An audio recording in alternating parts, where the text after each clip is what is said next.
Benjamin Stapleton was a mayor here in the city of Denver, but what most people don't wish to acknowledge is that he was an active member of the Ku Klux Klan. Let me be very clear, he was not just a silent participant. He was an active member, a leader within the organization, and in fact appointed many other active members into positions of leadership, such as chief of police. So the policies based on their legacy are still part of the systemic racism that plagues this state today. Some of us who live in the neighborhood, when we found out this information, we thought it was terrible and we thought it would be a good idea to perhaps change the name of the neighborhood. The only people who were eligible to vote were property owners in the neighborhood.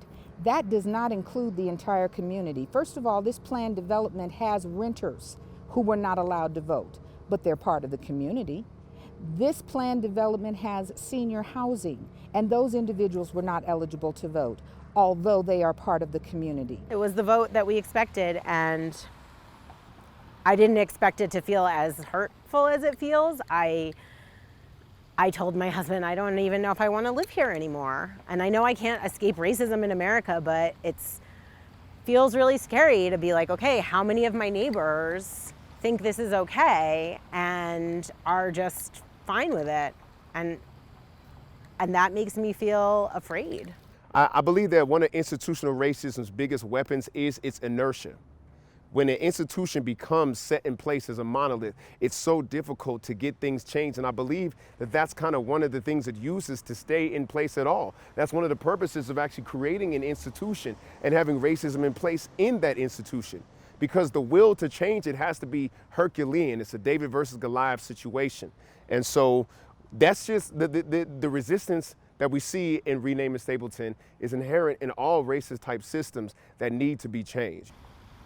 On the bridge, a park as part of the bike path, was written, can I say it or should I? It said, fuck niggers, and KKK was scrawled. It was in chalk, which made people think, maybe it was a kid, maybe it was some teenagers. We don't really know, who wrote it. And my friend took out her cleaner and wiped it off.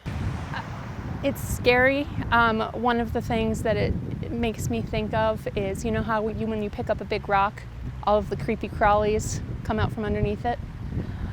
I feel like the name change vote and this kind of graffiti is the creepy crawlies coming out. There's videos popping up all online about young people, millennials, people born after 2000. Making racist statements, throwing Heil Hitler's, swastikas, you name it. It's not going away. And how it keeps passing down generation after generation is, number one, denial.